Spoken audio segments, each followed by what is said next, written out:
உங்கள் எல்லாருக்கும் தவளை தெரியும்ல, தத்தி தத்தி போகிற தவளை. அதை ஒரு ஆராய்ச்சியாளர் என்ன பண்ணானா, பிடிச்சி கொண்டு போய் ஒரு பாத்திரத்தில் தண்ணியை நிரப்பி அந்த தண்ணிக்குள்ளே தவளையை போட்டான். இந்த தவளை என்ன பண்ணுது? உல்லாசமாக நீந்துது. நமக்கு நல்ல ஒரு தண்ணி கிடச்சிருக்கு அப்படின்னு உல்லாசமாக நீந்துதான். அந்த ஆராய்ச்சியாளர் அதோட உடலை என்ன பண்ணுறான், அடியில் கொஞ்சோண்டு நெருப்பையும் பற்ற வைக்கிறான். இப்போ நெருப்பை பற்ற வச்சோடனே தண்ணி கொஞ்சம் கொஞ்சமாக சூடாக ஆரம்பிக்குது. கொஞ்சம் கொஞ்சமாக சூடாக ஆரம்பிக்கும் பொழுது அந்த தவளை என்ன பண்ணியிருக்கணும், இவன் நம்மளை கொல்ல பார்க்குறான்டா அப்படின்னு அந்த தண்ணியை விட்டு வெளில குதிச்சிருக்கணும். ஆனால் அது என்ன பண்ணுது தெரியுமா, தன்னுடைய ஆற்றலை பயன்படுத்தி தன்னுடைய உடல் வெப்பத்தை அது குளிர்விச்சுக்குது. குளிர்விச்சுக்கும் போது அந்த வெந்நீர் அதுக்கு சுடாமல் இருக்கு. அப்பா பரவாயில்லையே, எதமாக இருக்கு அப்படின்னு அது இருக்கு. அவன் என்ன பண்றான், ஆராய்ச்சியாளர் அந்த வெப்பத்தை இந்த வெப்பத்துக்கு தவளை பழகிட்டது அப்படின்னு இன்னும் கொஞ்சோண்டு வெப்பத்தை கூட்டுறான். அப்ப அந்த வெப்பத்தை கூட்டினோடனே இப்பயாவது தவளை தாவி குதிச்சிருக்கணும். ஆனாலும் என்ன பண்ணுது, தன்னுடைய தோலை அது தகவமைத்துக் கொள்ளுகிறது. மீண்டும் மீண்டும் வெப்பத்தை கூட்ட கூட்ட தோலை இது தகவமைத்துக் கொண்டு தன்னுடைய உடலை குளிர்விப்பதற்காக முழு ஆற்றலையும் அது பயன்படுத்தி கொண்டே இருக்கு. ஒரு கட்டத்தில் அந்த வெப்பம் தாங்க முடியல, தன்னோட உடல்லையும் ஆற்றல் இல்லை. இப்ப நம்ம எப்படியாவது இதுல இருந்து தவறி குதிச்சிடலாம்டா, வெளியில குதிச்சிடலாங்கும் போது குதிக்கிறதுக்கு ஆற்றல் இல்லை அந்த தவளைக்கு. வெளியில குதிக்க முடியாம அந்த வெந்நீரிலேயே வெந்து செத்ததான் அந்த தவளை. ஏன் இந்த கதையை சொல்றேன் அப்படின்னாக்க, மக்கள் எல்லாரும் என்ன பண்றாங்க தெரியுமா, அவன் லஞ்ச ஊழல் வாங்குகிறான் என்று தெரிந்தவுடன் அவன் ஆட்சி அங்கிருந்து தூக்கி வெளில வீசாம கொஞ்சமா லஞ்சம் வாங்கிட்டு போறான். அதுல என்ன இருக்கு, லேசா தப்பு பண்ணிட்டு போறான், அதுல என்ன இருக்கு, கொஞ்சமா கனிம வளங்களை கொள்ளையடிச்சிட்டு போறான், என்ன இருக்கு, இது யாரு பண்ணாதது அப்படின்னு நீங்கள் சகித்து கொண்டு மீண்டும் மீண்டும் அதே கட்சிகளுக்கு வாக்களித்து கொண்டு புழுகி கொண்டு இன்னும் என்னை எவன்டா காப்பாத்துவான், நீங்க தேவதூதன் எவனோ மேல இருந்து வருவான் நீங்க காத்து கொண்டே இருந்தீர்கள் என்றால் அந்த தவளை போல நாமளும் வெந்து சாக வேண்டியதுதான். அப்ப என்ன பண்ணணும், நாம கொஞ்சமாக தெரியும் பொழுதே, நமக்கு ஆற்றல் இருக்கும் பொழுதே, இங்கே வேறொருவன் கை வந்து நம்மை காப்பாற்றும் என்று நினைக்காமல் நாமே மாற வேண்டும், நாமே மாற்று என்று மாறி நிற்க வேண்டும். அப்படியான ஒரு மாற்றாகத்தான் உங்களுக்காக இங்கே நாம் தமிழர் கட்சி எனும் கட்சி இங்கே வந்து நிக்குது. நாங்கள் என்ன சொல்றாங்க, என் கொள்கை என்னடா கேட்டு பார்த்தா ஒருத்தனுக்கு தெரியவே இல்லை. கடைசியில இப்ப என்ன சொல்றாங்கன்னா, பிறப்புக்கும் என்ன இருக்குன்னு வச்சிருக்காங்க, அதுதாங்க எங்க கொள்கையை அப்படின்ட்டாங்க. சரியா, பிறப்புக்கும் எல்லா உயிருக்குங்கிறது திருக்குறள். அதனுடைய அடுத்த வரியாவது சொல்லுங்கடா. அடுத்த வரி நாங்கள் வாட்ஸ்அப்பில் பார்த்துட்டு வந்து அப்புறமா சொல்கிறோங்கிறாங்க. அடுத்த வரி தெரியாது. அப்போ பிறப்புக்கும் எல்லா உயிருக்கும் அதுதாங்க எங்கள் கொள்கை. சரிங்க, பிறப்புக்கும் எல்லா உயிருக்கும். இப்போ சமீபத்தில் சாதிய ஆணவ படுகொலையாக கவிஞனுடைய படுகொலை நடந்து முடிஞ்சது. இன்னைக்கு வரைக்கும் வாயை திறந்து பேசுறீங்களாடா? ஒரு வார்த்தை, ஒரு கண்டனம், ஒரு மறுப்பு சொல்லுங்க. சாதி மதத்தால் யாரையும் பிரிக்க கூடாது, எங்களுக்கு பாஜக தான் முதல் எதிரி. எப்போ வரைக்கும்? கரூர் சம்பவம் வரைக்கும். கரூர் சம்பவம் முடிஞ்சதுல இருந்து ஒருத்தன் வாயில கூட பாஜகங்கிற வார்த்தையே வரலங்க. ஏன்? அடியில நாங்க பில்டிங் ஸ்ட்ராங்கு, பேஸ்மெண்ட் வீக்கு அப்படின்னு தொட்ட நடுங்குது. பாஜக என்ற பாஜக என்ற பேரை சொல்லிவிட்டால் எங்க நமக்கு இருக்கிற கேஸ் நம்ம மேல பாஞ்சிருமோ, நம்மளை வளைத்து போட்டு விடுவார்களோ என்ற பயத்துல தொட்ட நடுங்குது. ஒருத்தம் கூட வாயை திறந்து பாசிச பாஜகன்னு சொல்லவே மாட்டாங்க கரூர் சம்பவத்துக்கு பிறகு. சரியா, இந்த மலையில தீபம் ஏத்துறாங்கன்னு கொண்டு போய் இந்த மத கலவரத்தை உண்டாக்குறாங்களே, உங்களோட கருத்து என்ன? நவத்வாரங்களையும் பொத்திக்கும், 1-2 இல்ல, நவத்வாரங்களையும் பொத்திக்கும், வெளியிலே வரமாட்டோம், கருத்தே சொல்ல மாட்டோம். ஐயா நாஞ்சல் சம்பவத்திட்ட கேட்குறாங்க, என்னங்க விஜய் கருத்தே சொல்லணும். அவர் கருத்து சொல்லாம இருக்கிறது தாங்க நல்லது. கருத்து சொல்லாம இருக்கிறது தான் நல்லதா? யாருக்கு நல்லது? மக்களுக்கா? இல்லைங்க, கருத்து சொல்லாம இருக்கிறதா விஜய்க்கு நல்லது. இல்லைன்னா அவர் அம்பலப்பட்டு போயிடுவாரு. அதனால கருத்து சொல்லாம இருக்கிறதே நல்லது அப்படிங்கிறாங்க. அப்போ கொள்கையற்ற கூமுட்டைகளாக பலரும் வந்து கொண்டு இருக்கிறார்கள். நீங்க வந்தா என்னங்க செய்வீங்க, அப்படின்னு கேட்குறாங்க. நான் கூட அறிவிக்கலான்னு பார்த்தேன், இந்த பிரஸ் மீட் வைக்கும்போது கூட சொல்லலாம்னு நினைச்சேன். இங்க சொல்லிடுறேன், நாங்கள் வந்தால் முதல் கட்டமாக வீட்டுக்கு ஒரு ஹெலிகாப்டர் கொடுப்போம். நாங்கள் வந்தால் வீட்டுக்கு ஒரு ஹெலிகாப்டர். ஏங்க, நாங்க இங்க ரொம்ப பேருந்தெல்லாம் போறதுக்கு நெரிசலா இருக்குதுங்க, அதனால என்ன பண்றோம், வீட்டுக்கு ஒரு ஹெலிகாப்டர் கொடுத்துட்றோம் அப்படிங்கிறோம். ஏங்க சிரிக்கிறீங்க? வர வரவும் போறவெல்லாம் வந்து நாங்கள் பைக்கு கொடுக்குறோம் காரு கொடுக்குறோன்னு நம்புறீங்க, ஹெலிகாப்டர் கொடுக்குறோம். அதை விட இது ஈஸியாக இருக்கும்ல. பைக்கு காரு கூட வந்துட்டு ரோட்டில் ஓட்டணும், டிராஃபிக் இன்னும் ஜாஸ்தி தான் ஆகும். காரில் அதிகமாச்சுன்னா டிராஃபிக் ஜாஸ்தி தான் ஆகும். நாங்கள் ஹெலிகாப்டர் கொடுத்துருவோம், நேராக மொட்டை மாடியில் இறங்கலாம், நேராக வீட்டுக்கு போய் இறங்கிக்கலாம், ஆஃபீஸுக்கு போய் இறங்கிக்கலாம். சரியா? நல்ல திட்டமா இருக்குல்ல, செஞ்சிருவோம். பாஜகவோட கொள்கையை எடுத்து பார்ப்போம். என்ன கொள்கைங்க? இந்துக்களை காப்பாற்றணும், இந்துத்துவ நாடு அமைக்கணும், அதுதான் எங்களோட கொள்கை. சரி, இந்த இந்துக்கு என்ன நீ பண்ணிருக்க சொல்லு. இங்கே மண்ணை கொள்ளையடிக்கிறான், மலையை வெட்டி திங்கிறான், இந்த மாட்டுக்கு கொம்பு சீவுறது போல சீவனும் பாங்கல, அந்த மாதிரி மலையை சீவி எடுத்துட்டு போறான். இந்த இந்து தானே பாதிக்கிறான், இதே இந்து தானே பாதிக்கிறான். கேள்வி கேட்டியா நீ? ஆனா மலை மேல ஒரு கல் இருக்கான், அந்த கல்லுல கொண்டு போய் தீபத்தை ஏத்தணுமா, வந்து நிக்கிறாங்க வரிசையில. ஏன்னா பக்கத்துல ஒரு தர்கா இருக்கு, அந்த தர்காவில் இவங்க போய் இந்த இடத்துல தீபத்தை ஏத்துறோம்னு சொல்லி சண்டையை உருவாக்கி அதை இடிக்கணும். அப்ப டிசம்பர் 6 அதை செய்யணுங்கிறதுக்கு டிசம்பர் 5ஆம் தேதி இவங்க போய் மொத்த பேரும் இவங்க வந்துட்டு போராட்டத்தை நடத்துறாங்க. அப்படின்னா இந்துத்துவாக்காக நாங்க போராடுறோங்கிறது எவ்வளவு ஏமாற்றம் அப்படிங்கறத பாருங்க. இங்க ஒரு மத கலவரத்தை உண்டாக்கணும், அந்த மத கலவரத்தின் அடிப்படையாக கடவுளை தூக்கி கொண்டு வந்து அந்த கடவுள் நம்பிக்கை உள்ளவர்களுடைய வாக்கை நாம வாங்கிக்கணும் அப்படிங்கிறது மட்டுமே கொள்கையாக வைத்திருக்கிறது பாஜக. இது யாராவது மறுக்க முடியுமா? மறுத்து நீங்க பேசுவதற்கு இதே மேடையில் உங்களுக்கு இடம் கொடுக்குறேன், வந்து பேசுங்க. பாஜக இந்துக்களுக்காக என்ன செய்து இருக்கிறது சொல்லுங்க. அதே இடத்தில் இந்த இடத்தில் கோயில்ல நீ கும்பிடணும்னு தானே சொல்ற. எந்த கோயிலுங்க கும்பிடணும்? எங்கள் தமிழ் கடவுள் முருகனுக்கு நாங்கள் விளக்கேற்ற கூடாதா? எப்படிங்க? திரும்ப ஒரு தடவை சொல்லுங்க. எங்கள் தமிழ் கடவுள் முருகனுக்கு நாங்கள் விளக்கேற்ற கூடாதா? சரி, அந்த தமிழ் கடவுளுக்கு எந்த மொழியில அர்ச்சனை பண்றீங்க சாமி? எந்த மொழியில அர்ச்சனை பண்றீங்க? ஒருத்தன், ஒரு ஆர்எஸ்எஸ் காரன், ஒரு பாஜக காரன் இங்க வந்து தமிழ் கடவுள் முருகண்டா தமிழ் அர்ச்சனை பண்ணணும், தமிழ் கடவுள் முருகண்டா தமிழ்ல குடமுழக்க பண்ணணும். போராடு, வா, வந்து நில்லு, ரோட்ல நில்லு, உன் கூட நானும் வந்து நிக்கிறேன். ஒரே ஒருத்தன் வந்து நில்லு பார்ப்போம். அப்ப வாயெல்லாம் மூடிக்குவாங்க. ஏன் தெரியுமா? சமஸ்கிருதம் பேசணுமோ, சமஸ்கிருதம் பேசணுமோ, அங்க போய் ஒளிஞ்சுக்கணுமோ.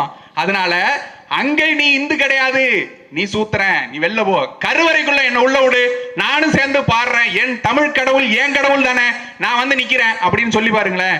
டேய் நீ யாரா சூத்திரன், வெளில நில்றா அப்படிமா. ஏன் அப்ப இந்து கிடையாதா? எந்த சந்தில போச்சு அந்த இந்து? இந்துக்களுக்காக போராடக்கூடிய நாங்கள் எங்கடா போனீங்க? அப்பெல்லாம் வரமாட்டாங்க.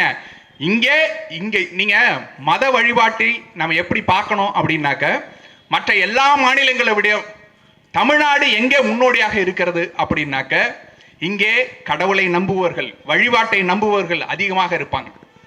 வழிபாட்டை நம்புவர்கள், நீங்க கடவுள் நம்பிக்கைங்கிறத தாண்டியும் நீங்க எடுத்து பார்த்தீங்கன்னாக்க மூத்தோர் வழிபாடு, குலதெய்வ வழிபாடு, இதையெல்லாம் கொண்டிருக்கக்கூடிய ஒரு கலாச்சாரம் மிகுந்த மண்ணாக தமிழ் மண் இருக்கும். ஆனாலும் இங்கே ஒரு பொதுவாக நடக்கக்கூடிய நிகழ்வுகள் எல்லாத்துக்கும் எடுத்து பார்த்தீங்கன்னாக்க, இந்துக்களும் இஸ்லாமியர்களும் கிறிஸ்தவர்களும் எல்லோரும் ஒன்று கூடி நிற்பான். பொங்கலுக்கு வந்து எல்லாரும் ஒன்னா நிற்பாங்க. ஜல்லிக்கட்டு ஒன்று நடக்குதுன்னா இஸ்லாமியர்கள் வந்து நிற்பாங்க. திருவண்ணாமலை தீபத்துக்கு கிரிவலம் போறாங்கன்னாக்க இஸ்லாமியர்கள் வந்து பழச்சாறு கொடுப்பாங்க. அப்படியான மண்ணாக இந்த தமிழ் மண் இருந்து கொண்டே இருக்கிறது. இதுல ஏதாவது ஒண்ணு பண்ணி கலவரத்தை உண்டாக்கிட்டோம் அப்படின்னாக்க நாம இங்க ஆட்சியை பிடிச்சிடலாம்டா, இந்துக்களை ஒன்று திரட்டிடலாம் அப்படிங்கிற பேர்ல இவங்கள எல்லா தகடத்தட்டமும் பண்ணி பாக்குறாங்க. இவங்க முதல்ல ராமரை தூக்கிட்டு வந்தாங்க, ராமருக்கும் தமிழ்நாட்டுக்கு என்னடா அப்படின்னு சொல்லி துரத்தி விட்டாங்க. அதனால ராமர் இங்க எடுபடல. சரி, பக்கத்து மாநிலத்துக்கு போனாங்க, ஐயப்பனை தூக்குனாங்க. இங்கதான் ஐயப்ப பக்தர்கள் தமிழ்நாட்டில் இருக்கிறாங்களே, அதை வச்சு அது ஒண்ணு கூட்டிடுவோம் அப்படின்னு பார்த்தாங்க, அதுவும் முடியல. அப்போ நாம் தமிழர் கட்சி இங்கே வலுவாக எங்கள் முப்பாட்டன் முருகன் என்று சொல்லி முருக வழிபாட்டை இங்க முன்னோக்கி நிக்கிறது அப்படிங்கிறதுனால தூக்கிட்டு வர்றாங்க. முருகனுக்கு வேல் வெற்றிவேல் வேல் யாத்திரை போறோம்னு தூக்குனாங்க. அப்பயும் அவங்க பேர் எடுபடல. இப்போ திருப்பரங்குன்றத்துல தூக்கி இருக்கிறாங்க. இதை ஒரு பிரச்சனையா கொண்டு வந்து மதக்கலவரத்தை உண்டாக்கி விடலாம்னு எழுதி வைத்துக் கொள்ளுங்கள். நாம் தமிழர் கட்சி எனும் கட்சி இருக்கிற வரை நீ இன்னொருத்தனை சிறுபான்மை என்று சொல்லி அவர்களை ஏமாற்றி அவர்கள் மீது வன்முறையை தூண்டுவதற்குண்டான எந்த வேலையும் உங்களால செய்ய முடியாது. ஏன் தெரியுமா? அவர்கள் சிறுபான்மையினர் கிடையாது, எங்கள் தமிழ் தேசிய பேரினத்தின் மக்கள் என்பதால் அவர்களை நாங்கள் தமிழர்களாக பார்க்கிறோம். ஒருபோதும் நீங்க எங்கள்கிட்ட பிரிவினைவாதத்தை உண்டாக்க முடியாது. இதுதான் பாஜகவினுடைய அவர்களுடைய கொள்கை திட்டம். அதிமுக அதுக்காவது ஏதாவது தனியா கொள்கை இருக்குதா? நாங்கள் தான் திராவிடத்தின் வாரிசு அப்படின்னு ஒரு வாரத்துக்கு முன்னாடி சொல்லுவாங்க, அடுத்த வாரத்துல பாஜக என்ன சொல்லுகிறதோ அந்த பாஜகவுக்கு ஊதுகுழலாக பேசுவார்கள். அப்படியே அப்படியே எடுத்து பாஜக என்ன சொல்லுதோ அதை அப்படியே எடுத்து பேசுவாங்க. ஏன் தெரியுமா? எஜமான் கோச்சுக்குவார். எஜமான் கோச்சுக்கிட்டாருனாக்க நம்மளால இங்க பொழப்பு நடத்த முடியாது. அப்புறம் ஈடி ரைடு வந்துச்சுன்னா என்னங்க பண்றது? ஏற்கனவே நம்ம கிட்ட இருந்து பிரிக்கிறதுக்கு பாக்குறானுங்க. ஏற்கனவே செங்கோட்டையன் ஒருத்தரை தூக்கிட்டு வந்து வச்சு அவரை முதல்வர் வேட்பாளரா நாம நிறுத்திடலான்னு பாஜக ஒரு திட்டத்தை உருவாக்கிச்சு. அதை முறியடிக்கிறதுக்கே நம்மால் எடப்பாடியார் அவர்களுக்கு பெருங்கனவா போயிடுச்சு. பொருளாத புரண்டு அவரை கட்சியில இருந்து நீக்கிறதுக்குள்ள எடப்பாடியாரோ படாத பாடுபட்டார். அவர் அப்படி போனாருனாக்க பாஜக சும்மா விடுமா அப்படின்னா அதே செங்கோட்டையனை உருவ கொண்டு போய் வேற ஒரு இடத்துல சொருவி வச்சிருக்குது. அங்க இருந்து நான் எப்படி இயக்கிறேன்னு மட்டும் நீ பாரு, உன் கூட கூட்டணியா வந்தாவது நான் இயக்கவும் பாரு அப்படின்னு ஒரு இடத்துல சொருவி வச்சிருக்குது. பார்ப்போம் என்ன நடக்குது அப்படிங்கிறத. அதிமுகவும் கொள்கை என்ற எந்த ஒரு விஷயத்திலும் கொள்கை என்ற இதையே இல்லாம இருக்குது. அப்போ திமுக தான் தமிழ்நாட்டில் கொள்கை என்ற ஒன்று இருந்தாக்கா அது திமுக தான் இருக்கணுங்க அப்படின்னு நீங்க எடுத்து பார்த்தீங்கன்னா, ஏன்னா கொள்கை கொள்கை கொள்கைன்னு பேச்சில் பேசிக்கொண்டே இருக்கக்கூடிய ஒரு கட்சி திமுக. சரிங்க, என்னங்க உங்கள் கொள்கை? திராவிடம் தான் எங்கள் கொள்கை. அண்ணன் சீமான் வந்தாரு, ஒரே ஒரு போடுதான், திராவிடன்னா என்னடா சொல்லுங்கடான்னு. திராவிடன்னா என்ன அப்படின்னு ஒரே ஒரு கேள்விதான் கேட்டாரு. ஓடுறாங்க, பின்னங்கால் புரடையில அடிக்க ஓடுறாங்க. ஒருத்த பதில் சொல்லுங்கடா, திராவிடனா என்ன? அது ஒரு நிலமா, மொழியா, இனமா, என்னவாக இருந்தது? வரலாற்று சான்று கொடு அப்படின்னு கேட்டாக்க ஒருத்தம் கூட நிக்க முடியாம ஓடுறாங்க, பின்னங்கால் புரடையில அடிக்க ஓடுறாங்க. திராவிடன்னா அது ஒரு இனம்னாங்க, மொழினாங்க, வாழ்வியல்னாங்க, கடைசியில கல்யாணத்துக்கு வந்து நின்ட்டாங்க. இந்த கல்யாணம் நடக்குது இல்லைங்க, இதுதாங்க திராவிடம் அப்படின்னு சொல்லி கல்யாணத்துக்கு வந்து நின்னுட்டாங்க. அதுதான் இதைத்தான் கல்யாணமாடா, கல்யாணம் தான் திராவிடமாடான்னு அண்ணா அதுக்கு தான் கேட்டாரு. அதுக்குதான் 3 பொண்டாட்டி கட்டிங்கடா ஆளுக்கு ஆளுக்கு அப்படின்னு. அது போல கொள்கைன்னா என்ன? சரிங்க, எங்களுடைய கொள்கை சமூக நீதி. சமூக நீதியா? அப்படியா? வேங்கை வயல் என்ற ஒரு பிரச்சனை நடந்துச்சு, உங்களுக்கு எல்லாம் தெரியாதா? வேங்கை வயல்ல மலம் கலந்த தண்ணீரை குடிக்க வைக்க அவர்கள் என்னவெல்லாம் வேலை செய்தார்கள். நான் வந்துட்டு ஒரு சாதியில் பிறந்து விட்டதாலேயே தீண்டாமை இருக்கும் அப்படின்னாக்க அந்த இடத்தில் இருப்பதை விட காற்று விஷமாகட்டும் அப்படின்னார் அம்பேத்கர் அவர்கள். இப்போ இந்த இடத்தில் அந்த மாதிரி இடத்துல வேங்கை வயல்ல தண்ணி தொட்டில மலத்தை கலக்கிறான், கலந்து குடிங்கடா என் மலத்தை அப்படின்னு சொல்லி கொடுக்குறான். என்ன நடவடிக்கை எடுத்தது திமுக? திமுக என்ன நடவடிக்கை எடுத்தது? அவர்கள் மீது ஒரு ஆதாரபூர்வமான குற்றச்சாட்டை நிரூபித்து இவன் தான் குற்றவாளி என்று கைது செய்து உள்ள தள்ளி இருக்கணுமா இல்லையா? கைது செய்தா பெரும்பான்மையான வாக்கு விழாது. வாக்குக்காக நம்ம என்ன பண்ணுவோம்? கொள்கையெல்லாம் அப்புறங்க, கொள்கையெல்லாம் கூமுட்டா வச்சுப்பான், அவதெல்லாம் எவன் வச்சுப்பான், நமக்கு தேவை வாக்கு அப்படின்னு சொல்லி திமுக என்ன பண்ணுது? எவன் கலந்தானோ அவனே குற்றவாளின்னு அறிவிச்சிட்டு போயிடுச்சு. எப்படி பாருங்க, எவன் கலந்தானோ அவனே குற்றவாளி, நீனே கலந்த நீனே குடிச்சுக்கிட்டடா அப்படின்னு சொல்லி அறிவிச்சுட்டு திமுக போயிடுச்சு. இது பேர் தான் கொள்கை. இன்னைக்கு தேதியில திருவாரூர்ல தீண்டாமை சுவர் கட்டப்பட்டிருக்கிறது. தீண்டாமை சுவர் கட்டப்பட்டிருக்கிறது. அதை ஊடகங்கள் வெளிக்கொண்டு வருவதும் இல்லை, அதை நோக்கிய கேள்விகளை இவர்கள் கேட்பதும் இல்லை. அவங்க கட்டின அந்த சோகத்துக்கு சொல்றது என்னன்னா, பல்லனும் பறையனும் ஆடும் மாடும் நாயும் இந்த வழியா வரக்கூடாதுன்னு நாங்க கட்டணும் அப்படின்னு தைரியமாக ஊடகங்களில் பேட்டி கொடுக்கக்கூடிய அளவிற்கு திருவாரூர்ல தீண்டாமை சுவரை கட்டி வச்சிருக்கிறாங்க. ஆளுகின்ற ஆட்சி யாரு? திமுக. 2.5 வருஷமா இருக்கு அந்த சுவரு. நீங்க 4.5 வருஷமாச்சு ஆட்சிக்கு வந்து, இன்னைக்கு வரைக்கும் உங்களால புடுங்க முடியல. ஏன்? ஓட்டு போயிடும். அப்ப எங்கடா போச்சு உங்க கொள்கை? சாதி மறுப்பு எங்க போச்சு? சமத்துவம் எங்க போச்சு? எங்க போச்சு? இதுதானே சனாதனத்தின் உச்சம். சனாதனத்தின் உச்சத்தை நீங்கள் ஆதரித்துக் கொண்டு இருக்கும் பொழுது எங்கிருந்து உங்களுக்கு இந்த கொள்கை என்பது இருக்கு? யோசிச்சு பாருங்க. இதைதான் நாங்க கேள்விகளா கேட்கிறோம். சரிங்க, சனாதனம் இல்ல, திராவிடம் இல்ல, உங்களுக்கு சாதி ஒழிப்பு, சாதி ஒழிச்சிட்டீங்களாடா? சாதி ஒழிச்சிட்டீங்களா? ஒழிச்சிட்டோங்க. எங்க ஒழிச்சிங்க? யார் பேர்லயாவது சாதி பேர் இருக்கா பாருங்க, எல்லாத்தையும் ஒழிச்சிட்டோங்க. பேர்ல இருந்து சாதி ஒழிக்கிறதா சாதி ஒழிப்பா? மனசுல இருந்து ஒழிக்கிறது இல்லையா? இப்ப என்ன பண்றாங்க இவங்க? ஒவ்வொரு தொகுதியா தேர்ந்தெடுக்கிறதுங்க. அந்த தொகுதியில யார் பெரும்பான்மை சாதி பாரு. அப்ப அந்த பெரும்பான்மை சாதிகாரன்ல இருந்து 2 பேரை வளர்த்துடு. அந்த 2 பேர்ல ஒருத்தனை மட்டும் வேட்பாளரா நிறுத்து. அந்த வேட்பாளருக்கு இவன் தான் எம்எல்ஏ ஆக முடியுங்கிற உறுதியை கொடு. அப்படிங்கிற மாதிரி திமுகவும் செய்யுது, அதிமுகவும் செய்யுது. சரி, இதனால் சாதி ஒழிஞ்சிருமா அப்படின்னு கேட்டா, நான் சாதி பார்க்கலங்க, எனக்கு சாதி வேண்டாம் அப்படின்னு நான் நிக்கிறேன் அப்படின்னா நாளைக்கு எனக்கு அந்த வாய்ப்பு மறுக்கப்படும் இல்லையா? அதனால ஐயையோ நம்ம வாய்ப்பு போயிருச்சே, அப்ப நாம என்ன பண்ணணும், இந்த சாதிக்காரங்களை எல்லாம் ஒண்ணு சேர்க்கணும், இந்த சாதியில நம்ம வந்துட்டு ஒரு பெரிய ஆளா இருக்கணும், அப்பதான் நமக்கு இந்த திமுக வாய்ப்பு கொடுக்குங்கிறதுக்காக ஒவ்வொருத்தனும் சாதியவாதியாக மாறிக்கொண்டிருக்கிறான்ங்கிறத நீங்க புரிஞ்சுக்கணும். இது எவ்வளவு ஆழமான நுட்பமான உளவியல்ங்கிறத நீங்க புரிஞ்சுக்கணும். ஏன் சாதி பார்த்து வேட்பாளர்களை நிறுத்தக்கூடாதுன்னு நாம் தமிழர் கட்சி மீண்டும் மீண்டும் சொல்லுதுன்னா அதுக்கு காரணம் இதுதான். நீ என்னைக்கு வந்துட்டு சாதி பார்த்து ஒருவனை வேட்பாளராக அறிவிக்கிறாயோ அந்த நொடியே அந்த சாதியை வளர்த்து விடுவதற்குண்டான வேலைகளை செய்கிறேன்னு அர்த்தம். அப்ப அதை செய்யும் போது என்ன நடக்குது, இங்க தான் சாதி பெருமை பேசக்கூடிய நபர்கள் அமைச்சர்களா வந்து உட்கார்றான். அமைச்சர்களா வந்து உட்கார்ந்துட்டு என்ன பண்றாங்க, ரெட்டியார் மாநாட்டு சங்கத்துல போய் பேசுறாங்க. நாங்கெல்லாம் வந்ததுக்கு காரணமே என்னன்னாக்க உங்களை எல்லாம் முன்னேற்றி விடுறதுக்கு தான், அரசு வேலைகள் எல்லாம் உங்களை எல்லாம் கொண்டு வந்து திணிக்கிறதுக்கு தான் அப்படின்னு தெலுங்கர்களை கொண்டு வந்து இங்க அரசு வேலை வாய்ப்புகளில் திணிப்பதற்காக இருக்கிறது தான் சாதி மறுப்பாடா? அதுக்கு பேர் தான் சாதி மறுப்பா? இதுக்கு பேர் தானா? நாங்க என்ன கேட்கிறோம், சாதி மறுப்பை நாம் தமிழர் கட்சி சொல்லுகிறது. என்ன சொல்லுது, சாதி பார்த்து வேட்பாளர்களை நாங்கள் நிறுத்த மாட்டோம், நாங்கள் நிறுத்தும் வேட்பாளர்களை சாதி பார்த்து வாக்களித்தால் உன் ஓட்டு எனக்கு தீட்டு, அதை நீ போடாத, வேற எவனுக்கோ போட்டுக்க போ. அப்போ யாரா நீ பார்க்கணும், என்னை நீ தமிழனாக பார், நானும் தமிழன் நீனும் தமிழன், தமிழ் பேரினத்தில் பிறந்த உறவாக ரத்த உறவாக பார்த்தா எங்களுக்கு வாக்கு செலுத்து, இல்லனா உன் ஓட்டு எனக்கு தீட்டு, நீ போடாதன்னு தைரியமாக ஒரு மேடையில் ஏறி சொல்லக்கூடிய ஒற்றை கட்சி நாம் தமிழர் கட்சியும் அண்ணன் சீமானும் மட்டும்தான். வேற எவனுக்காவது தைரியம் இருக்கா சொல்லு, ஒரே ஒருத்தன் சொல்ல சொல்லு, சாதி பார்த்து ஓட்டு போட்டா எனக்கு தீட்டு அப்படின்னு சொல்ல சொல்லு. தமிழர்களை வளர்த்தெடுப்பதே, தமிழை வளர்த்தெடுப்பதே எங்கள் கொள்கை அப்படின்னு திமுக வரும்போதெல்லாம் சொன்னாங்க, எங்கும் தமிழ் எதிலும் தமிழ், நாங்கள் வாழ்கின்ற இடத்தில் எல்லோருத்திலும் தமிழ், தமிழர்களை முன்னிறுத்துவோம், தமிழர்களே தமிழர்களே, என்னை கடலில் தூக்கி போட்டாலும் நான் கட்டுமரமாகத்தான் மிதப்பேன், அதில் ஏறி நீங்கள் பயணிக்கலாம் எல்லாம் பேசுறாங்க. தமிழே தமிழேன்னு பேசிக்கிட்டே இருந்தாங்க. ஆனா இன்னைக்கு தேதியில ஒரு இடத்தில் தமிழ் இருக்கிறதா எடுத்து பாருங்க. இவர்களுடைய ஆட்சி தான் 50 ஆண்டு காலமாக மாறி மாறி திராவிட ஆட்சி தான் நடந்துகிட்டு இருக்கு. ஏதாவது ஒரு இடத்துல தமிழ் இருக்குதா? நாம எடுத்து இந்த தெருவில் இப்படியே போவோம், உங்களுடைய எல்லாத்தையும் கேமராவெல்லாம் தூக்கிட்டு வாங்க, படக்கருவிகள் எல்லாத்தையும் தூக்கிட்டு வாங்க, நாம அப்படியே போவோம், தெரு தெருவாக போவோம், ஒரு கடை பெயரில் தமிழ் இருக்கிறதா? ஒரு கடை பெயர் தமிழில் இருக்கிறதா?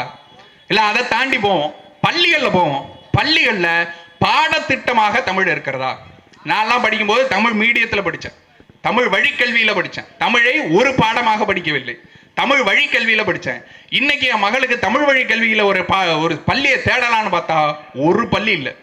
இருக்கிற தனியார் பள்ளிகள் அத்தனையும் ஆங்கில வழி பள்ளி தான், இன்னும் சொல்ல போனா ஹிந்தி வழி பள்ளி தான். மும்மொழி கொள்கையை ஏற்றுக்கொண்ட சிபிஎஸ்இ சிலபஸ் தான் இங்க கொண்டு வந்து நிரப்பிட்டாங்க. ஏன் நிரப்புறீங்க? அதுக்கு இங்க அனுமதி கொடுக்க முடியாதுன்னு சொல்றது, தடுத்து நிறுத்துறதுக்கு எவ்வளவு நேரம் ஆகும்? சரி, அரசு பள்ளியில சேர்த்துருவோம். யா அரசு பள்ளியில தமிழ் இருக்கா? அதுலயே ஆங்கில வழி பள்ளி கொண்டு வந்துட்டாங்க. அடுத்து வேற அரசு பள்ளியில தரம் இருக்கிறதா? அதான் கேள்வி. அரசு பள்ளியில சேர்க்க வேண்டியதானேன்னா அரசு பள்ளியில் தரம் இருக்கிறதா?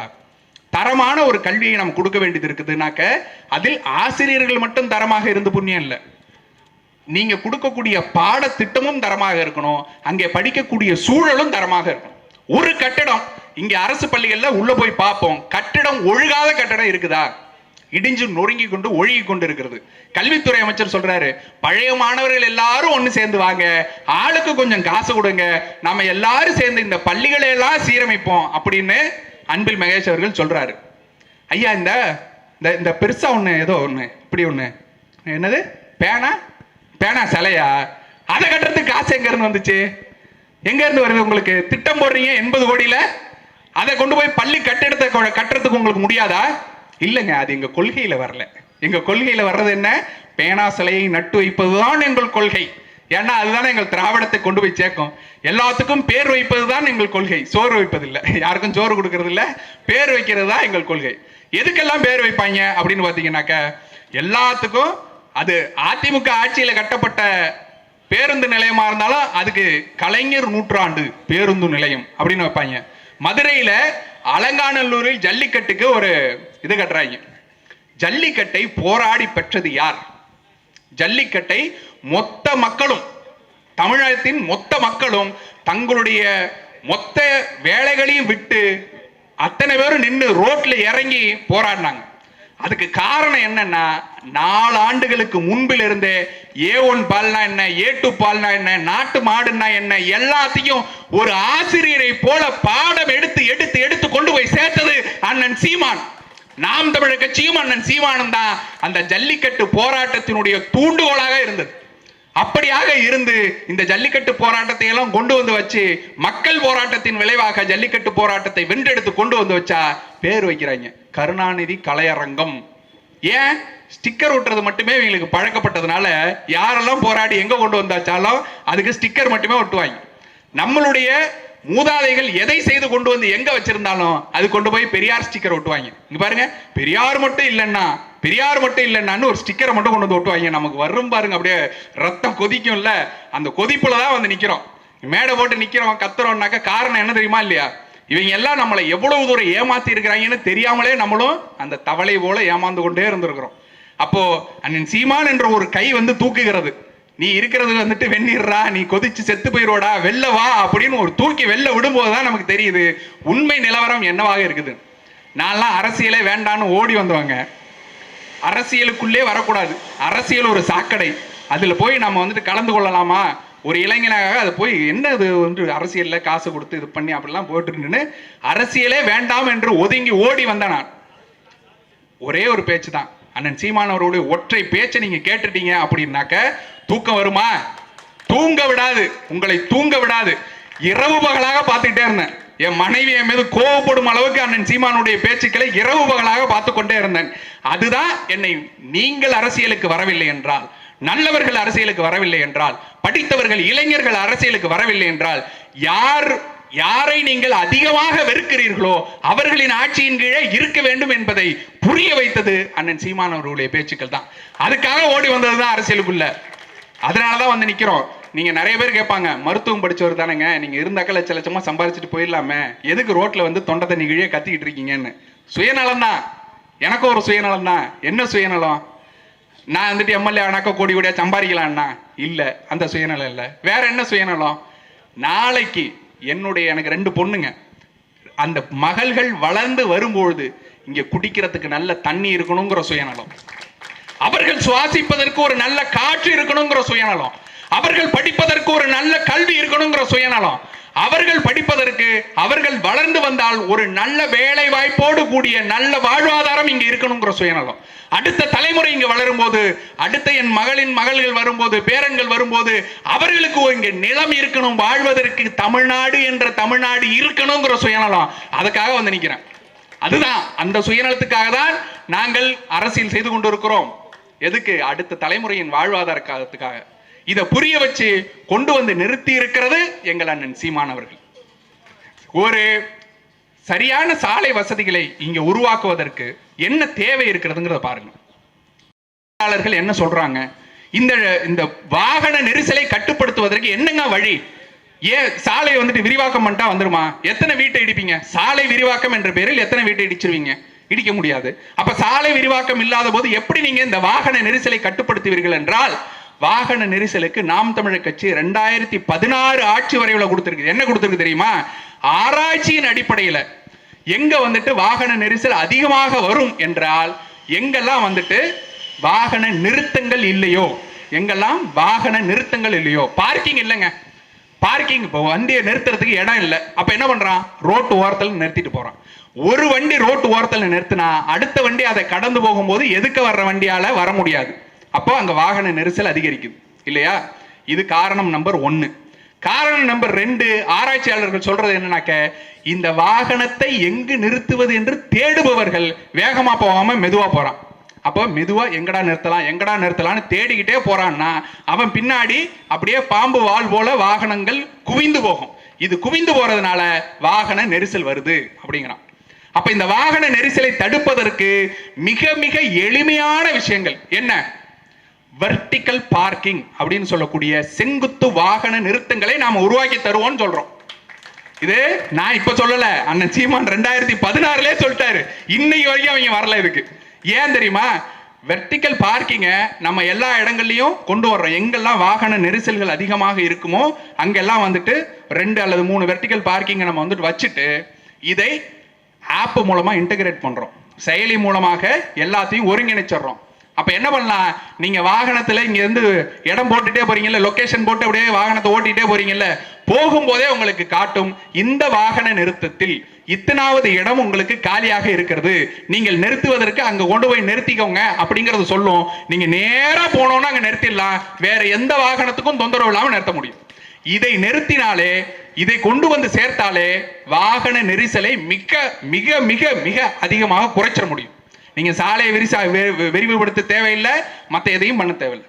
அடுத்தது ரெண்டாவது, இந்த வாகன நெரிசலை சரிபடுத்துவதற்குண்டான அடுத்த திட்டம் என்னன்னு பாத்தீங்கன்னாக்க, நாம ஒரே தளத்துல போறது, அதாவது முப்பரிமாணங்கள் சொல்றோம் இல்லையா, ஒரு பரிமாணத்தில் போறோம் அப்படின்னா ஒற்றை வரிசை, சரிங்களா? ரெண்டாவது பரிமாணம் அகலம், அகலத்துல போறோம் அப்படின்னா இரண்டாவது பரிமாணம். அப்ப மூன்றாவது பரிமாணம் என்ன, உயரம். இந்த உயரத்தை கொண்டு போயிட்டோம் அப்படின்னாக்க நம்மளால வந்துட்டு வாகன நெரிசல்களை மிக அதிகமாக குறைக்க முடியும் அப்படிங்கிறாங்க. அப்ப உயரத்தை அதிகப்படுத்துவதுன்னா என்ன அப்படின்னு பாத்தீங்கன்னாக்க, பறக்கிற காரை கொண்டு வர்றதா இல்ல, அதுக்கு பதிலாக நம்ம என்ன கொண்டு வர்றோம், மேம்பாலங்களை சரிவர கொண்டு வர்றது, சரியான திட்டங்களோட மேம்பாலங்களை கொண்டு வர்றது.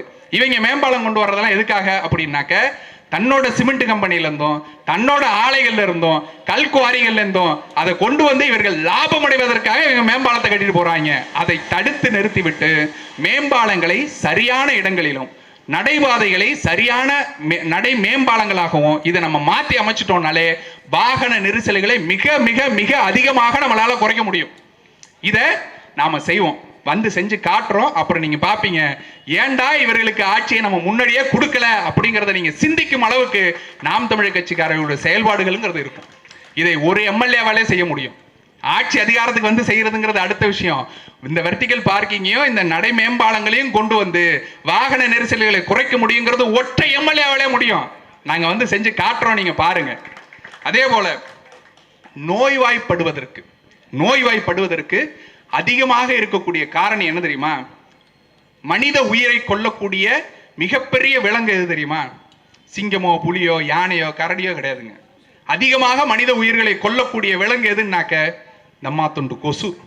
இந்த இத்துணூண்டு கொசு இருக்குல்ல, உலகத்திலேயே அதிகமாக மில்லியன் கணக்கில் ஒவ்வொரு ஆண்டுக்கும் உயிரை குடிக்கக்கூடியதாக இருக்கக்கூடியது இந்த கொசு. ஆண்டுக்கு இந்த மழை காலம் வரும்போது நம்ம சுகாதாரத்துறை அமைச்சர்கள் ஓடி வருவார்கள், டெங்கு கொசு பரவுகிறது, எல்லோரும் வீட்டில் இருங்க, டெங்கு கொசு பரவுகிறது, வீட்டில் இருக்கக்கூடிய கல்லுகிட்ட இருந்தெல்லாம் தண்ணி எல்லாம் எடுத்து வடிச்சு கீழே வச்சிருங்க, தண்ணி இல்லாத இடமா வந்துட்டு ஒதுக்கி வைங்க, ஒருவேளை உங்கள் நிலத்தில் தண்ணீர் இருந்திருந்தால் அந்த இடத்தில் நாங்கள் வந்துட்டு ஃபைன் போடுவோம் அப்படின்னு சொல்லிட்டு இந்த சுகாதாரத்துறை ஓடி வரும்.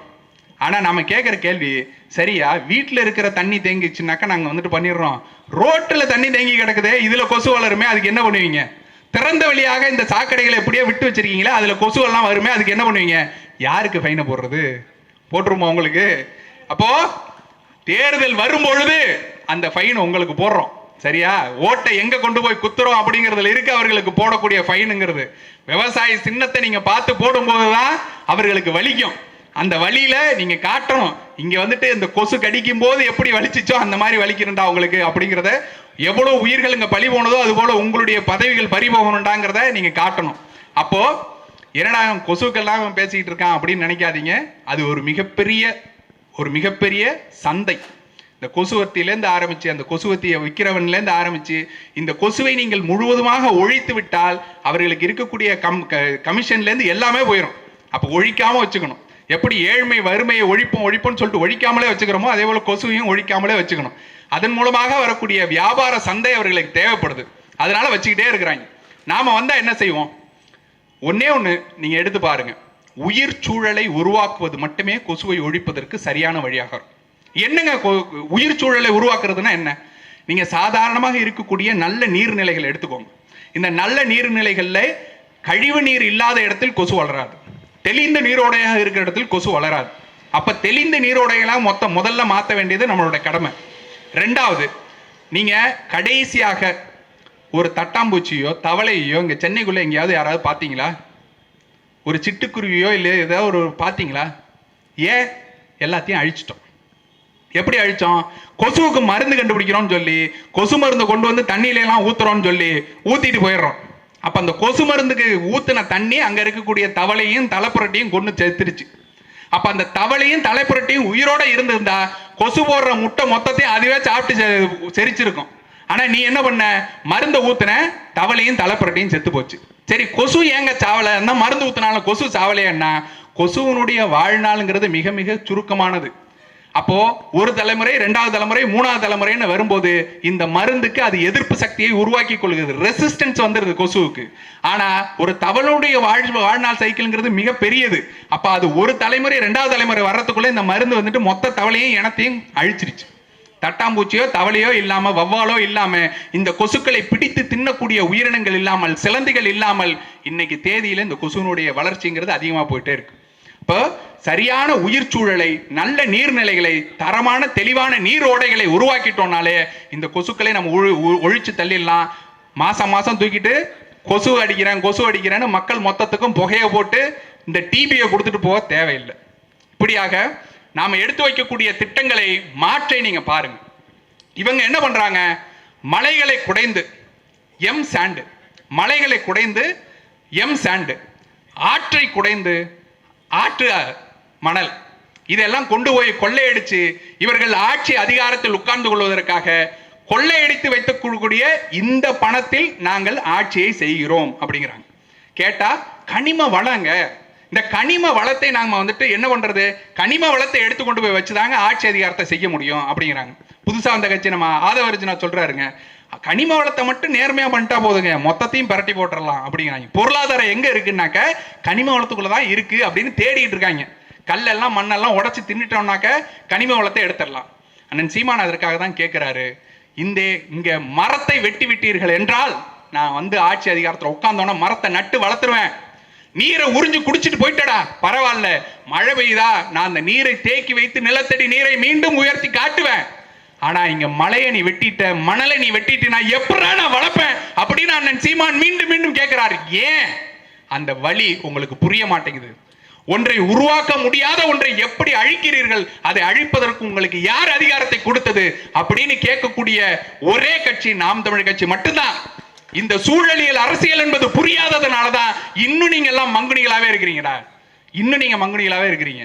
இதை புரிஞ்சுக்காம மக்களுக்கு எது உண்மையிலே நல்லதுங்கிறத புரிஞ்சுக்காம இருக்கிறதுனாலதான் உங்களால ஒரு சரியான கொள்கையை வகுத்து நின்று அதன்படி நிக்க முடியல. நாம் தமிழ் கட்சி இயற்கை சார்ந்த பொருட்களை உருவாக்குங்கிறோம். இப்ப பொருளாதாரத்தை என்னங்க பண்ணுவீங்க, நீங்க மைன்ஸ் பண்ண மாட்டீங்க, நீங்க வந்துட்டு மணலை அள்ள மாட்டீங்க, கல்லை அள்ள மாட்டீர்கள் அப்படின்னா பொருளாதாரத்துக்கு என்ன பண்ணுவீங்க? வத்த அல்லாத கடலாக மனிதன் எது இல்லாமலும் இருந்துடலாம். நாளைக்கு உங்களால கொக்கோ கோலா பெப்சி குடிக்காம இருக்க முடியுமா? இருந்துடலாம். பிஸ்கட் திங்காம இருக்க முடியுமா? இருந்துடலாம். அட இங்க இருந்து கார்ல இல்லைங்க, கார் இல்லைங்க, நாளையில இருந்து காரே கிடையாதுங்க அப்படின்னு சொல்லிட்டா உயிரோட இருந்துடலாம். சோறு இல்லைன்னா இருக்க முடியுமா? அதுதான் கேள்வி. அப்போ எங்க இருந்து யார் வந்தாலும் அவர்களுக்கு இங்கே உணவுதான் ஆதாரம். அந்த உணவை நாம வந்துட்டு சரியான முறையில் விவசாயத்தை பெருக்கி கொண்டு வந்தால் அந்த விவசாயத்தை விட பொருளாதாரத்தை ஈட்டுவதற்கு என்ன வழி இருக்கிறது சொல்லுங்கள். யாரும் வாழலாம், நகை இல்லாம வாழ்ந்துடலாம், சோறு இல்லாம வாழ முடியாதுங்கிற நிலைமை இருக்கும் பொழுது அதை நாம சந்தைப்படுத்துறோம், சரியான முறையில சந்தைப்படுத்துறோம் அப்படின்னாக்க நெல்லை கொள்முதல் செய்கிறோம், விவசாயிகள்ட்ட இருந்து நெல்லை தரமான முறையில கொள்முதல் செய்யறோம். கொள்முதல் செய்யும் போது என்ன பண்றோம், இவர்களை போல கொண்டு போய் கொட்டி முளைக்க விடுறது இல்ல. போன மாசம் நீங்க பார்த்திருப்பீங்க, மழை பெஞ்ச முத நாளே நெல்லெல்லாம் முளைக்க ஆரம்பிச்சிச்சு. ஏன்டா அப்படி பண்ணீங்க அப்படின்னா, நாங்க வந்துட்டு ஒரு தகர ஷீட்டு பண்றதுக்கு அதுக்கெல்லாம் வந்துட்டு எங்களுக்கு நேரம் இல்லைங்க. ஏன் அது நெல்லெல்லாம் வந்துட்டு பாதுகாத்து வைக்கணும்னா நாங்க வந்துட்டு கட்டடம் எல்லாம் கட்டணும்ல, அதுக்கெல்லாம் எங்களுக்கு வந்துட்டு பணம் இல்லைங்க, நேரம் இல்லைங்க. சரி, இந்த குவார்டர் பாட்டில் சாராயம் அது என்னைக்காவது ஒரு நாள் கீழே இந்த மாதிரி போட்டிருக்கீங்களாடா? ஒரே ஒருத்தங்காட்டு இந்த குவார்டர் பாட்டில் சாராயம் கொண்டு வந்த ஒரு அட்டை பொட்டி மழையில நனைஞ்சிருச்சுங்க, மழையில நனைஞ்சு கெட்டு போயிருச்சுங்க, இந்த குவார்டர் பாட்டில் வீணா போயிடுச்சுங்க. ஒருத்தங்காட்டு ஏன் உங்களால அந்த சாராயத்தை பாதுகாக்க முடியுது, அதுக்கு குடோன் சரியாக அமைக்க முடியுது, அதற்கு சரியான முறையில் உங்களால வந்துட்டு வாகனங்களை கொண்டு வந்து அந்த வாகனத்தில் ஏற்றி கொண்டு போய் எங்க இறக்கணுங்கிறதெல்லாம் உங்களால இப்ப தெரியுது, சரியான பாதுகாப்பை அதுக்கு ஏற்படுத்தி கொடுக்க முடியுது. ஏன்டா அரிசிக்கு ஏத்த முடியல, ஏன் நெல்லுக்கு ஏத்த முடியல? அண்ணன் சீமான் கேட்கக்கூடிய அடுத்த கேள்வி உங்கள்கிட்ட கேட்கிறேன் மக்களே, ஒரே அரிசி தான், ஒரே நெல்லு தான், அந்த நெல்லை விளைய வச்சு கொண்டு வர்றாங்க, அதே விவசாயி தான், கொள்முதல் பண்ணது அரசாங்கம், இன்னொன்னு தனியார் முதலாளிகள் கொள்முதல் பண்றாங்க. இப்போ இந்த அரசாங்கம் கொள்முதல் செய்த நெல்லை அரிசியாக மாற்றி ரேஷன் கடைக்கு வரும்போது அந்த அரிசியின் தரம் என்னவாக இருக்கிறது, அதே இது தனியார் முதலாளிட்ட போய் மல்லிகை கடையில் வரும்போது என்ன தரத்தில் இருக்குங்கிறது சொல்லுங்க. ஏன் ரேஷன் கடையில் இருக்கக்கூடிய அரிசி புழுபுழுத்து போகுது, அல்லது இங்க இருக்கக்கூடிய நல்ல கடையில் வரக்கூடிய அரிசி நல்லா இருக்கு? ஏன்? என்னடா வித்தியாசம்? என்ன வித்தியாசம்? ஒரே ஒரு வித்தியாசம் தான், கமிஷன். Commission, corruption. நீங்க எடுத்து உள்ள விட்டுக்கிறதுனால எங்கெல்லாம் கொள்ளையடிக்க முடியுமோ அங்கெல்லாம் கொள்ளையடிச்சு சொருகிட்டே இருக்கிறதுனால நெல்லும் கெட்டு போகுது, நம்மளோட சொல்லும் கெட்டு போகுது, நம்மளுடைய வாழ்க்கையும் கெட்டு போகுது. அப்போ அதை தடுத்து நிறுத்துவதற்கு என்ன தேவை? ஒரு தரமான ஆட்சி. விவசாயிகளை மீண்டும் மீண்டும் இதே போல ஏழ்மை நிலையிலே வச்சுக்கிட்டு இல்லாம சரியான தரமான அவர்களுக்கு வாழ்வாதாரத்தை கொடுக்க வேண்டும் என்றால் நாம் தமிழர் கட்சி கொடுக்கக்கூடிய கொள்கை என்ன? விவசாயத்தை அரசு பணியாக மாற்றுவோம் அப்படிங்கிறது தான். ஆடு மாடு வளர்த்தலை அரசு பணியாக மாற்றுவோங்கிறது தான். டாஸ்மார்க் கொள்கையை நீங்க வைத்துக் கொண்டு டாஸ்மார்க்ல 30,000 கோடி வருது, 40,000 கோடி வருது, 50,000 கோடி வருதுன்னு ஏலம் விட்டுக்கிட்டு இல்லாம பாலில் இருக்கக்கூடிய சந்தை மதிப்பை எடுத்து பாருங்கன்னு சொல்றோம். ஒரே ஒரு ஆண்டுக்கு தமிழகத்தில் இருக்கக்கூடிய பாலின் சந்தை மதிப்பு மட்டும் 3.5 லட்சம் கோடி. எப்படிங்க 3.5 லட்சம் கோடி? 50,000 கோடி எல்லாம் இல்லைங்க, டாஸ்மார்க்கை போல 50,000 கோடி இல்ல, 3.5 லட்சம் கோடி. அப்ப அந்த 3.5 லட்சம் கோடிங்கிறது வெறும் பாலுக்கு, பாலின் சந்தை மதிப்புன்னு சொல்றோம். பால் பொருட்கள்னு சொல்லிட்டீங்கன்னு வச்சுக்கோங்க. பால் பொருட்கள் அப்படின்னா அந்த பாலிலிருந்து எடுக்கக்கூடிய தயிர், வெண்ணெய், அடுத்து எடுக்கக்கூடிய பால்கோவா போன்ற பொருட்கள், இது எல்லாத்தையும் சேர்த்து பால் பொருட்களின் சந்தை மதிப்புன்னு போத்தீங்கன்னா 9 லட்சம் கோடி கிட்ட போகுது. யோசிச்சு பாருங்க. அப்ப சந்தை மதிப்பு எதுல இருக்கு? பொருளாதாரம் எங்க இருக்குது? ஆடு மாடு வளர்த்தலை அரசு பணியாக மாற்றுவோம், அது அரசை வந்துட்டு ஒரு தொழிலாக எடுத்து நாம செய்வோம்னு சொன்னா கிண்டல் செய்யறாங்க, கேலி செய்யறாங்க. ஏன் நீங்க எல்லாம் ஆடு மாடு மேய்க்க வேண்டியதானே, நாங்கெல்லாம் படிச்சு டாக்டர் ஆயிடுறோங்கிறாங்க. டாக்டர் படிச்ச நானும் ஆடு மாடு தான் மேய்ச்சிட்டு இருக்கேன். ஊருக்குள்ள போனாக்க அங்க ஆடு மாடு தான் மேய்ச்சிட்டு இருக்கேன். நான் படிக்கும் பொழுது நம்ம பள்ளிக்கூடத்துல இருந்து வந்தோடனே புத்தக மூட்டையை போட்டுட்டு ஆட்டை தூக்கிட்டு மேடம் ஆடு மேய்க்க போகாத கிராமத்தான் ஒருத்தனாவது நீங்க காட்டுங்கிறோம். எங்கேயாவது ஒரு இடத்துல காட்டுங்க. ஏன்? அது வாழ்வியல். விவசாயம் என்பது ஒரு வாழ்வியல். அந்த வாழ்வியலிருந்து தான் வர வேண்டும். அந்த வாழ்வியலை பொருளாதாரமாக மாற்றும் போது இந்த 9 லட்சம் கோடியையும் தாண்டி நீங்க ஆடு மாடு மேய்ச்சிட்டீங்க. அப்போ சர்ப்ளஸ் அப்படின்னு சொல்லுவாங்கல்ல, தன்னிறைவு அடைந்து விட்டோம். இந்த தன்னிறைவு அடைஞ்ச பிறகு என்ன பண்ணுவீங்க? பக்கத்து மாநிலங்களுக்கு ஏற்றுமதி செய்வாங்க. இன்னைக்கு தேதியில சென்னைக்கு இருக்கக்கூடிய ஆட்டுக்கறி எங்க இருந்து வருது? ஆந்திராவில இருந்து வருது. ஏன்? ஆடு வளர்க்கறத நீ கேவலம் நினைச்ச ஆந்திராக்காரன் 1 டன் சம்பாரிச்சுட்டு போறான், உன் பொருளாதாரம் அங்க சுரண்டப்படுது. அப்போ நாம தன்னிறைவு அடைந்து அதை தாண்டியும் ஆடுகளை வளர்த்து விட்டோம் என்றால் நாம அடுத்த மாநிலங்களுக்கு ஏற்றுமதி செய்யலாம், அதையும் தாண்டி அடுத்த நாடுகளுக்கு ஏற்றுமதி செய்யலாம். அப்போ இந்த ஏற்றுமதிங்கிறது எதுவா இருக்கணும்? நல்லதாக, இங்கே மண்ணுக்கும் மக்களுக்கும் கேடு விளைவிக்காத விஷயங்களை ஏற்றுமதி செய்யணும். அது சார்ந்த தொழிற்சாலைகளை உருவாக்கணும். இப்ப பால் நிறைய கிடைக்குதுங்க, நீங்க எடுத்து பாருங்க. சுஸ் சீஸ் அப்படிம்பாங்க, சுவிட்சர்லாந்துல இருக்கக்கூடிய சீஸ் வகைகள், அதுக்கு மட்டும் அவ்வளோ கிராக்கி. ஏன் கிராக்கி? அவன் ஒரு புவிசார் குறியீடு வச்சிருக்கான். அந்த புவிசார் குறியீடு வச்சுட்டு இந்த சீஸை நீ வேற எங்கேயும் தயாரிக்க கூடாது, உலகத்தில் வேற எங்கேயும் தயாரிக்க கூடாது அப்படின்னு அவன் ஒரு பார்மஜானோ ரெஜியானோ அப்படிம்பாங்க அவங்களோட சீஸுக்கு பேர். அந்த சீஸை தயாரித்து விற்பதனால் ஒரே ஒரு உருண்டை அதை கட்டிட்டீங்கன்னாக்க அது வந்துட்டு அவனுக்கு மிகப்பெரிய செல்வாங்க மாற்றி கொடுக்கிறது. அப்போ நாம் தமிழர் கட்சி என்ன சொல்லுது? இது போல இயற்கை சார்ந்த ஒரு விஷயத்தை நம்ம கொண்டு வந்து அதன் மூலமாக நம் பொருளாதாரத்தை மீட்டெடுப்போம், பெருக்கி எடுப்போம் அப்படிங்கறது சொல்லுது. இதையெல்லாம் தான் நீங்க சிந்திச்சு பார்க்கணும். இங்கே பல்லாவரத்துக்குள்ள நாம பார்க்கக்கூடிய பிரச்சனைகள் என்னவாக இருக்கிறது அப்படிங்கறத பாருங்க. நேத்து அஸ்தனாபுரத்துல சர்ச்சை இடிக்கிறோம்னு தூக்கிட்டு வந்து நிக்கிறாங்க. யாரு அப்படின்னாக்க இதே திமுக அரசு. இந்த திமுக அரசு நமக்கு வந்துட்டு சர்ச்சை இடிக்கிறோம் அப்படின்னு தூக்கிட்டு வந்து நிக்குது. நாம் தமிழர் கட்சி அங்க போய் நிக்கல அப்படின்னாக்க அதை இடிச்சு தள்ளுவதற்குண்டான அத்தனை ஏற்பாடுகளோடு இருந்தாங்க. நாங்க போய் நின்னோம், தடுத்தோம், நிறுத்துறோம். அதே போல இங்க அனகாபுத்தூர்ல வீடுகளை இடிச்சு தள்ளுறாங்க. வீடுகளை இடிச்சு தள்ளும் போது முதலாளாக நான் ஒரே ஒரு ஸ்போர்ட் கால் தான் பண்ண அண்ணன் சீமானுக்கு. அண்ணா இந்த மாதிரி பிரச்சனையா இருக்குண்ணே, அனகாபுத்தூர்ல வந்துட்டு இந்த மாதிரி பண்றாங்க, நீங்க வரணும்ண்ணே அப்படின்னா. நாளைக்கு காலைல நான் வரேன்டா அப்படின்னாரு. மற்ற எல்லா வேலைகளையும் ஒதுக்கி வச்சுட்டு முதல் ஆளாக அண்ணன் சீமான் வந்து நின்னாரு. அனகாபுத்தூரில் தடுத்து நிறுத்துவோம்னாரு. அதை தாண்டி அவர்கள் இடித்து விட்டார்கள். நம்ம சொல்றோம், அவர்களுக்கு சொல்றோம், உங்களுக்கு இந்த பல்லாவரத்துக்குள்ளேயே பட்டாவுடன் கூடிய நிலத்தை நாங்க உருவாக்கி கொடுப்போம், இது எங்களுடைய உறுதிமொழி. நீங்க நல்லா யோசிச்சு பாருங்க. அதே போல இங்க நீர்நிலைகளை எடுத்து பாருங்க. தனியார் இடத்துல குத்தகை கொடுத்துட்டு இவங்க என்ன பண்றாங்கன்னாக்க நீர்நிலைகள் எல்லாத்தையும் எங்க இருந்து உறிஞ்சு கொண்டு போறது. எல்லாத்தையும் அள்ளிட்டு போறாங்க, நாம தடுத்து நிறுத்துறோம். அது எல்லாத்தையும் இங்க பொதுமக்களுக்கு சொந்தமான நீர்நிலைங்கிறது பொதுமக்களுக்காக இருக்க வேண்டும் அப்படிங்கிறதையும் சொல்றோம். தண்ணீர் இங்க வந்துருச்சு, மழை வெள்ளம் வந்துருச்சு அப்படின்னாக்க அதை போக்குவதற்கு இவர்களுக்கு வழியே இல்லை அப்படிங்கிற நிலைமையில இருக்கு. இன்னைக்கும் தத்தளிக்குது சென்னை. ஏன்னா மழை நீரை சரியாக கொண்டு போய் சேர்ப்பதற்குண்டான எந்த வக்கற்றவர்களாக இவர்கள் இருக்கிறார்கள். என் மக்கள்கிட்ட மீண்டும் மீண்டும் கேட்கறது என்னன்னா, இவர்களுக்கு மீண்டும் மீண்டும் வாக்களிச்சு நீங்க என்னத்தை தான் பார்த்துட்டீங்க? கடைசியில இருந்து 1000 ரூபாய்க்கு கையேந்திர நிலைமையில வச்சுட்டாங்க. எப்படி தெரியுமா? ஓட்டுக்கு காசு கொடுத்துட்டு இருந்தாங்க, இப்போ உரிமை தொகை அப்படின்ட்டாங்க. எதுடா உரிமை? எது? இலவசத்துக்கு பிச்சை எடுக்கிறதா உரிமை? இலவசத்துக்கு பிச்சை எடுக்க நிலையில எங்களை கொண்டு வந்து வைக்கிறதா உரிமை? நீ இன்னைக்கு தேதியில நல்ல படிச்சு கல்வியானல் ஆகி ஒரு நல்ல வேலைக்கு போயிட்டு அரசு உத்தியோகம் உனக்கு கிடைச்சிருச்சு அப்படின்னா இந்த 1000மோ 500ஓ 2000மோ உனக்கு பெரிய காசா தெரியாது. அரசு உத்தியோகம் உனக்கு கிடைச்சிருச்சு, அரசு வேலை கிடைச்சிருச்சுனாக்க இந்த 2000 1000 பெரிய வேலையா தெரியாதுங்கிற பட்சத்துல இவனை எல்லாம் நீ எதிர்த்து மதிக்கவே மாட்டேன். ஓட்டுக்கு ஒருத்தன் 1000 ரூபாய் காசு கொடுக்குறான்னாக்க போடா நான் என் ஓட்டை தரமான வேட்பாளருக்கு போடுறேன்னு போட்டுருவேன். அப்ப என்ன பண்ணணும்? உன்னை அந்த 1000 ரூபாய் 2000 ரூபாய் பெரிய காசு அப்படின்னு யோசிக்கிற லெவல்லே வச்சுக்கணும். அதே ஏழ்மையில் அதே வறுமையில் உன்னை வைத்துக் கொண்டே இருந்து விட்டால் நீ மீண்டும் மீண்டும் இந்த 1000க்கு 500க்கும் வாங்கிட்டு அவனுக்கே ஓட்டு போடுவ. மீண்டும் மீண்டும் ஜெயிச்சு வந்தா 1000 கோடி 500 கோடின்னு கொள்ளை அடிச்சுக்கிட்டே இருக்கலாம். இதுதான் இவர்களுடைய அரசியல். அதை மாற்றுங்கள் என் மக்களே. இந்த முறை மாற்றத்துக்காக வாக்களியுங்கள். படித்தவர்களாக இளைஞர்களாக நாங்கள் வந்து நிற்கிறோம். கரம்படியாத கரங்களாக நிற்கிறோம். எந்த விதத்திலும் கொள்ளையடிக்காத, லஞ்சம் வாங்காத, ஊழல் வாங்காத, கொள்கை கொண்ட மக்களாக நாங்கள் நிற்கிறோம். அதே போல இங்கே ஒரே ஒரு கட்சி தாங்க பெண்ணியம் பேசுறவன், பெண்ணியத்துல வந்துட்டு சொல்றவன்லாம் எவன் வந்துட்டு செயல்பாட்டுக்கு வரமாட்டான். இப்ப செயல்பாட்டுல இருக்கிறது யாருன்னா மேதகவே தலைவர் பிரபாகரனின் பிள்ளைகள் தான். இங்கே 50% ஆண்களுக்கும் பெண்களுக்கும் சரிசமமான இடங்களை ஒதுக்கி நிற்கக்கூடிய ஒற்றை கட்சியாக நாம் தமிழர் கட்சி நிற்கிறது. சீட்டுக்கு பேரம் பேசாம, சாதிக்காரனை பார்த்து ஓட்டு போட அப்படின்னு சொல்லாம, கொள்கையின்பால் நீ ஈர்க்கப்பட்டு தமிழராக எங்களை நினைத்து ஓட்டு போடுன்னு சொல்லி இந்த சீட்டு பேரத்தை எல்லாம் நிறுத்திவிட்டு தன்னந்தனியாக ஒற்றை கட்சியாக நிற்கிறது என்றால் கூட்டணி யாரோடும் இல்லை, எங்கள் கூட்டணி மக்களோடு மட்டும்தான் சொல்லி நிக்குதுனாக்க நாம் தமிழ் கட்சி என்ற ஒற்றை கட்சி தான் அதை நிக்குது. அதை சீர்தூக்கி பாருங்கள்.